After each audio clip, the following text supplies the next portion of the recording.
It was a great day. I got my hair done at the relaxation spa downtown, nothing special, just a trim and some layers to frame my face. I've been putting it off for weeks because of work but finally managed to squeeze in an appointment using that gift certificate Vanessa gave me for my birthday.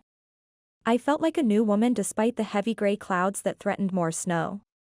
My name's Evelyn, though everyone calls me Evie. 32 years old, working as a senior strategist at a digital marketing firm. Not the most glamorous job in the world, but it pays the bills and my student loans, and I'm good at it. I live alone in a one-bedroom condo in the city's revitalized district. My family situation? Well, that's complicated. I have an older sister, Vanessa. She's 37, married to Nathan, and they have a son, Aiden. He's 7 and a complete handful with his dinosaur obsession. Vanessa's always been the golden child in our family. My parents, Walter and Margaret, have never tried to hide the fact that they favor her. Growing up, she got the bigger bedroom, the better Christmas presents, and all the attention. I got used to it, though sometimes it still stings in my chest. Anyway, back to that winter day. I was walking home from the spa, checking work emails when a text from Vanessa came through. The sidewalks were slick from the melting snow, but I wasn't really paying attention. Big mistake. One second I was walking, the next I was airborne. My feet went out from under me, and I landed hard on my right side. The pain was immediate and intense. "Oh my God, are you okay?" A woman rushed over to me, her face creased with concern. I tried to stand up, but the moment I put weight on my right leg, white-hot pain shot through me.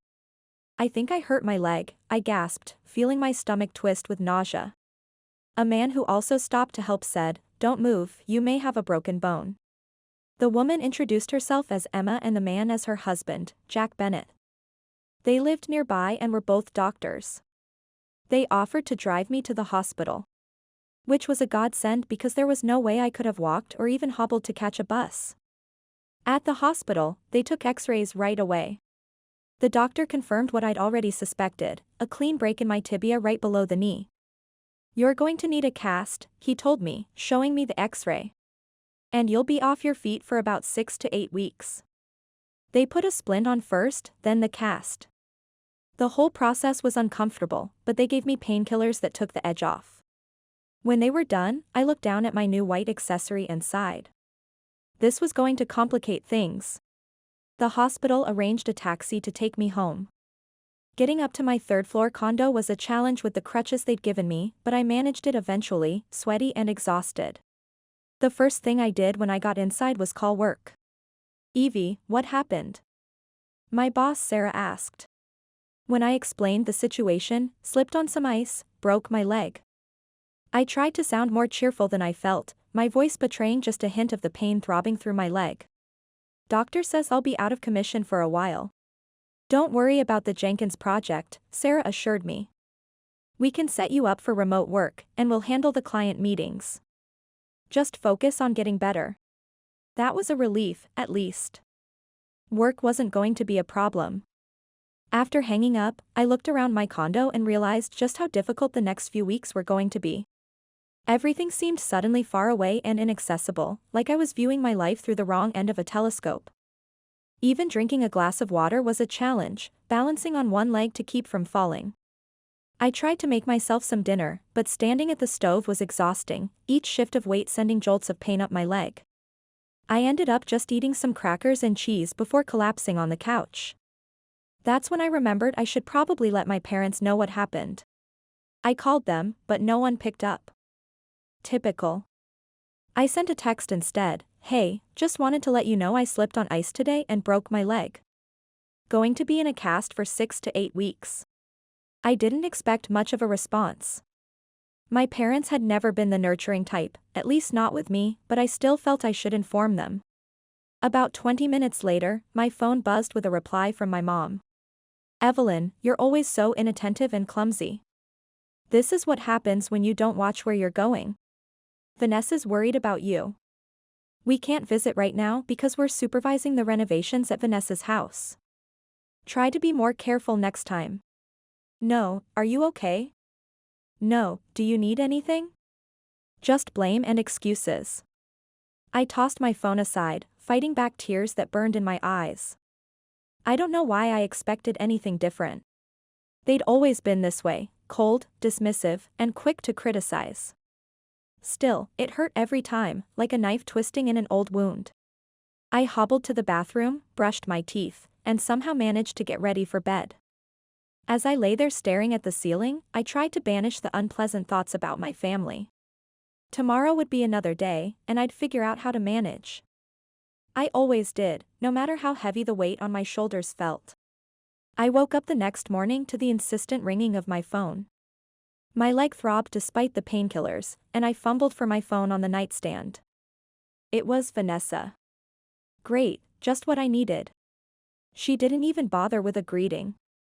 Evie, our house is being renovated, so I'm bringing Aiden over to you today. I blinked, still half asleep. Vanessa, I broke my leg yesterday. I'm in a cast. I shifted painfully in bed, trying to sit up, feeling like someone was stabbing my leg with each movement. Mom mentioned something about that, her dismissive tone made my blood boil. But it's not a big deal. You don't need two good legs to babysit. I couldn't believe what I was hearing. Are you serious right now? I can barely move around my condo. Don't be so dramatic. No one's asking you to play soccer with him or anything. Just sit with him, entertain him, cook his meals. You know he only eats home-cooked food. Cook? I nearly shouted. Vanessa, I can't stand at the stove. It's painful just to get to the bathroom. The anesthesia has worn off, and my leg hurts like hell. God, you're such an egoist, she spat and hung up on me. I stared at the phone in disbelief. This was low, even for Vanessa. I regularly watched Aiden for her. Last time he'd drawn all over my living room wall with permanent markers, emptied a bottle of dish soap onto my kitchen floor to make it slippery like ice, and tried to flush my jewelry down the toilet to see if it would disappear. And that was when I had two working legs to chase after him. 15 minutes later, my phone rang again. It was my mom. Evelyn, she began in her scolding voice, the one she'd used throughout my childhood. How could you refuse to help your sister? She needs someone to look after Aiden. I cut her off. Mom, are you hearing yourself? I'm at home with a broken leg. I physically cannot chase after a 7-year-old right now. You're just making excuses. You're perfectly capable of watching one little boy, broken leg or not. I was too tired and in too much pain for this. Mom, I'm out of commission for at least a month. Please don't call me with these requests again. I hung up before she could respond and turned off my phone. I needed some peace. Using my crutches, I hobbled to the kitchen. It took me nearly 20 minutes to make a cup of hot chocolate. As I sipped it, I couldn't help feeling sad, a hollow ache spreading through my chest. Not once had they asked how I was doing or if I needed anything. They only called when they wanted something from me. That evening, my doorbell rang. I made my way slowly to the door, expecting to find Vanessa there with Aiden in tow, ready to force the issue. Instead, I looked through the peephole and saw my friends Olivia and Maya. I opened the door, confused. What are you guys doing here? Olivia put her hands on her hips.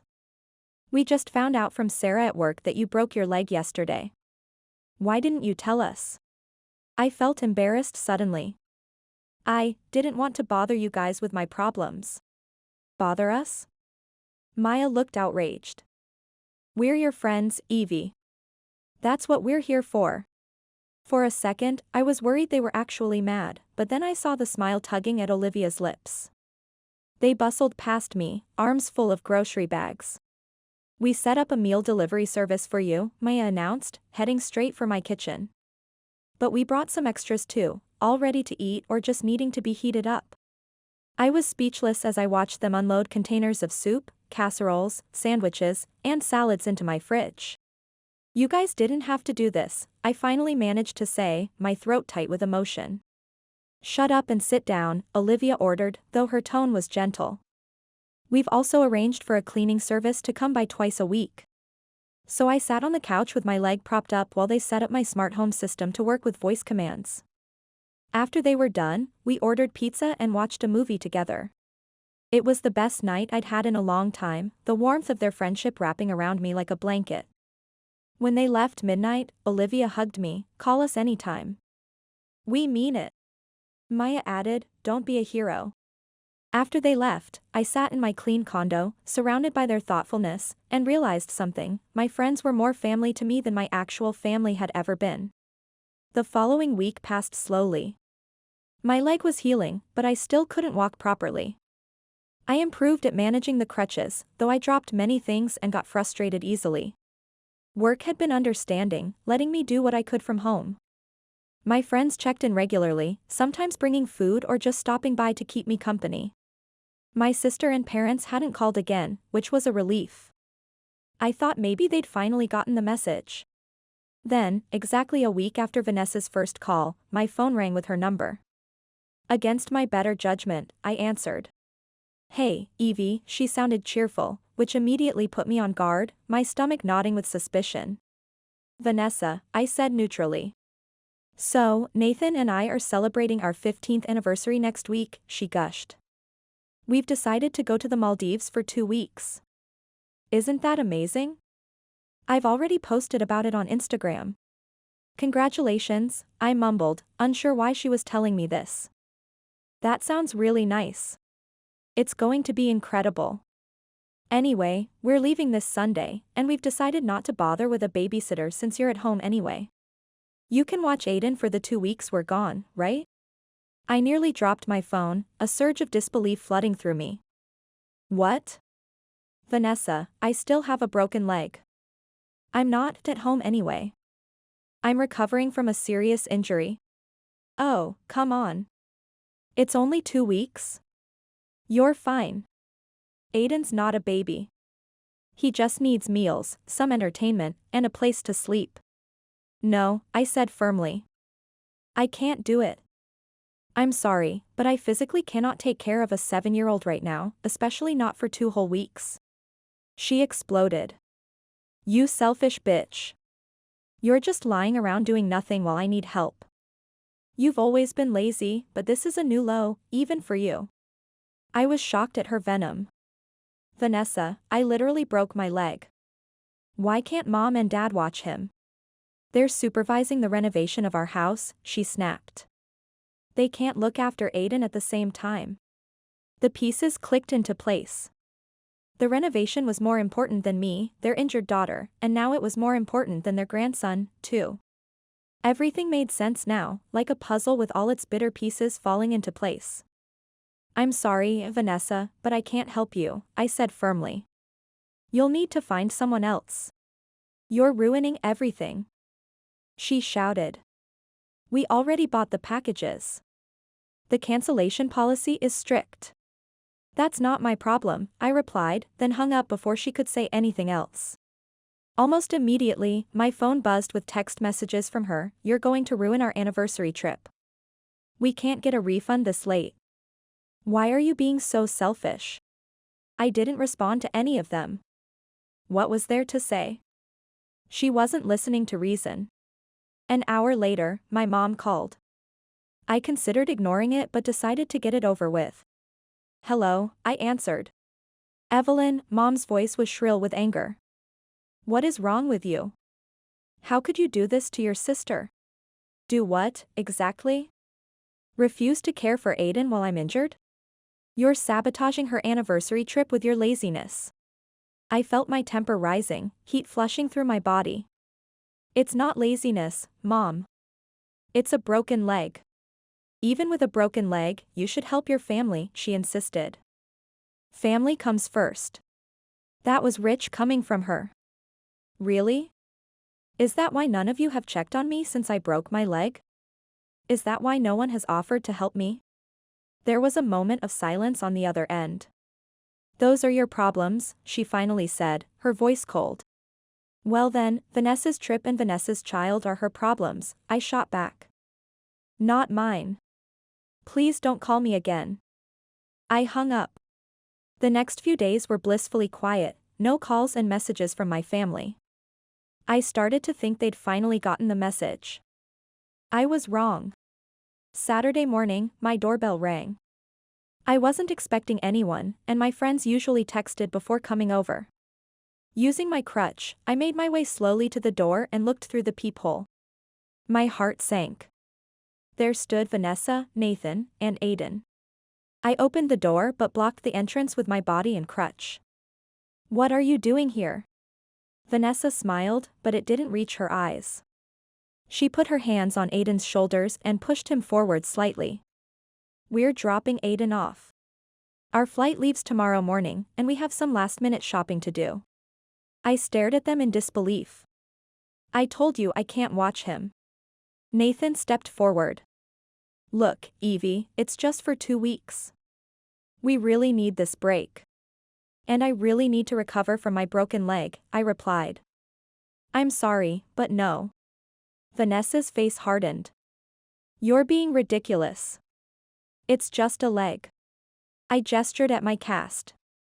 "A broken leg, Vanessa. I can barely take care of myself. You need to find someone else." Her face turned red. "We don't have anyone else. Mom and Dad are busy with our renovation." "That's not my problem," I repeated and started to close the door. Nathan stuck his foot in the way. "You can't just leave us stranded like this." "I'm not stranding you. I'm saying no to an unreasonable request." Vanessa suddenly looked calculating. "Fine. We'll just leave Aiden here in the hallway. You won't be able to leave him out there." I trembled with anger. "If you abandon your child on my doorstep, I will call the police. They take child abandonment very seriously. You could lose custody." Her eyes widened in shock. "You wouldn't dare." "Try me," I said, keeping my voice level and pointing up at my security camera. "I've told you repeatedly that I cannot care for him. If you leave him anyway, that's abandonment, and it's all being recorded." Aiden began to look scared, clutching his dinosaur backpack tightly, his small fingers white from gripping so hard. "You're ruining everything," Vanessa cried, tears springing to her eyes. "Our anniversary trip. All my followers are expecting amazing photos. I refuse to be manipulated. You're the ones who planned a trip without securing childcare first. That's on you, not me." With that, I slammed the door shut. I heard Vanessa shriek in outrage from the hallway. "You dumb bitch," she screamed, kicking my closed door hard enough to make it shake. I could hear Aiden start crying at his mom's outburst. "You'll regret this." I watched through the peephole as they stormed off down the hallway, Aiden struggling to keep up with Vanessa's angry pace. I leaned against the door, my heart pounding against my ribs. I'd never stood up to my sister like that before. I hobbled to the kitchen and made myself a cup of hot chocolate to calm my nerves. My hands were shaking as I stirred in the marshmallows, the spoon clinking loudly against the ceramic. An hour later, my phone started ringing from Mom. I ignored it. Then my dad. I ignored that too. Then a string of text messages from both of them, which I didn't read. Finally, a lengthy message from Mom appeared. "Evelyn, you are a terrible daughter. Your sister is devastated by your selfishness." They decided to go on their vacation anyway and left Aiden with us. Now we are forced to suspend the renovations on Vanessa's house because we have to look after our grandson. This is all because of you and your selfishness. From this day forward, we don't want any contact with you. You are no longer part of our family. I read the message twice, then let out a laugh that surprised even me. They were cutting me off? That was supposed to be a punishment? I felt a weight lift from my shoulders, like chains I hadn't even realized were binding me suddenly broke free. Without hesitation, I took screenshots of all the messages. Saved them to a secure folder, then blocked my mom, dad, Vanessa, and Nathan. It was surprisingly easy to tap that block button, like cutting away a tumor that had been growing for years. Next weekend, I got a call from my Aunt Patty, my mom's younger sister. We'd always been close, but we didn't talk often since she lived across the country. "Evie, darling, I just heard from your mom that you two aren't speaking anymore. She says you've been very selfish." I sighed. "Let me guess, she didn't mention that I broke my leg and no one from the family even came to check on me?" There was a pause. You broke your leg? When? I told her everything, the accident, my parents' dismissive responses, Vanessa's demands for babysitting, and finally, the confrontation at my door with the security camera recording. Aunt Patty said when I finished, "Oh, Evie, I'm sorry. Your mom just told everyone you refused to help your sis for no reason and posted about family heartbreak on Facebook. This puts things in quite a different light." I figured as much, I said, not really surprised, just weary of their predictable patterns. "I'll make sure the rest of the family knows what really happened," she promised. "Not that you need to worry about what they think, but I can't stand the thought of your mom spreading lies about you." Thanks, Aunt Patty. I appreciate that. After we hung up, I sat on my balcony, watching the sunset paint the sky in shades of orange and pink. I thought about the last 2 months and how much had changed. Yes, I'd broken my leg, but in a way, that accident had freed me. It had shown me who truly cared about me and who didn't, revealing truths I'd always felt but never fully acknowledged. After my conversation with Aunt Patty, I felt a sense of relief wash over me. Not that I cared much about what extended family thought, but it was nice to know someone was standing up for me. The weeks passed, and my recovery continued steadily. Physical therapy with Dr. Washington became the highlight of my week. He pushed me just enough to make progress without overdoing it. Our sessions becoming a blend of physical recovery and life philosophy. By the end of the second month after the accident, I was walking with only a slight limp. The doctor said I could return to work, though I should still take it easy on the stairs. My first day back at the office was surprisingly emotional. My desk was decorated with welcome back signs. And Sarah had organized a small party with a cake that read, "Welcome back, hop along," in blue frosting. "We missed you around here," Maya said, giving me a gentle hug. Olivia handed me a coffee. "The place wasn't the same without you complaining about the break room coffee." I laughed. "Well, it's still terrible." Getting back into my work routine felt good. The Jenkins project had been completed without me, but there were new challenges waiting, and I was eager to dive in. Sitting at home for weeks had made me realize how much I actually enjoyed my job and the people I worked with. A few days after returning to work, I got a text from Aunt Patty, "Just had lunch with your cousin Emily. Set the record straight about everything. She sends her love and says to call her sometime." More messages like that came over the next few weeks, my relatives reaching out, apologizing for believing my parents' story, offering support. It was nice but also strange. These were people I saw maybe once every few years at family gatherings. Their opinions, while appreciated, didn't really change my day-to-day life. What did matter were the friends who'd shown up when I needed them.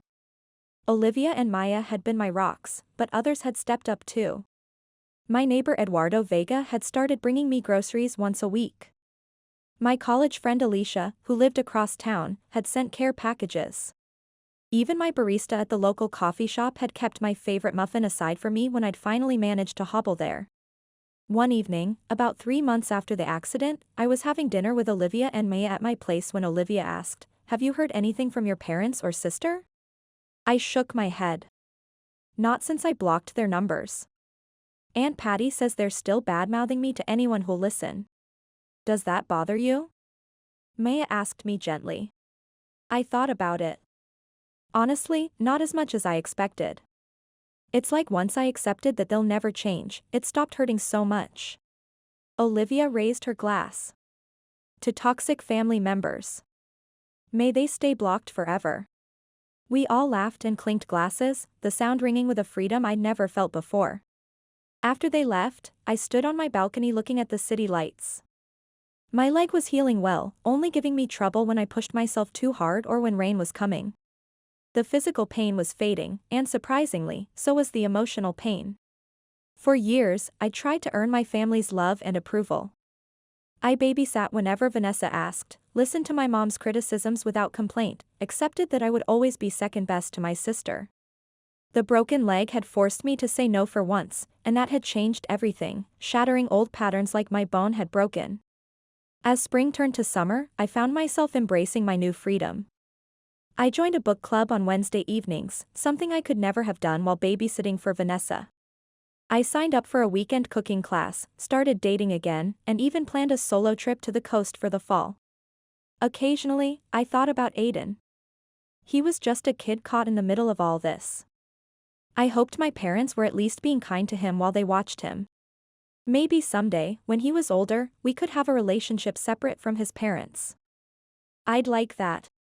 One Saturday morning in July, almost 6 months after my accident, I was at the farmer's market when I thought I glimpsed Vanessa in the crowd. My heart raced for a moment, but then the woman turned, and it wasn't her. I was surprised to realize I felt disappointed. Some small part of me had hoped it was her, that maybe she'd changed, that she wanted to apologize. But that was unlikely. People like my sister and parents rarely admitted they were wrong. They'd probably go to their graves believing I was the selfish one who had wronged them. And that was okay. I couldn't control what they thought or said about me. I could only control my own actions and choices. That evening, I met up with friends for dinner at a new restaurant downtown. As I looked around the table at these people who genuinely cared about me, who had shown up when I needed them, who respected my boundaries, who loved me for who I was, I felt truly grateful, warmth spreading through my chest. 2 weeks later, Aunt Patty called with news. Your mom's been telling people you reached out begging for reconciliation, but she refused. I laughed. That's creative. I haven't unblocked their numbers. I figured as much, she said. How are you doing? I'm good, I said, realizing I meant it. Better than I've been in a long time. After we hung up, I made myself a cup of hot chocolate, still my comfort drink of choice, and settled on the couch with a book. My leg was almost completely healed now, with only occasional stiffness.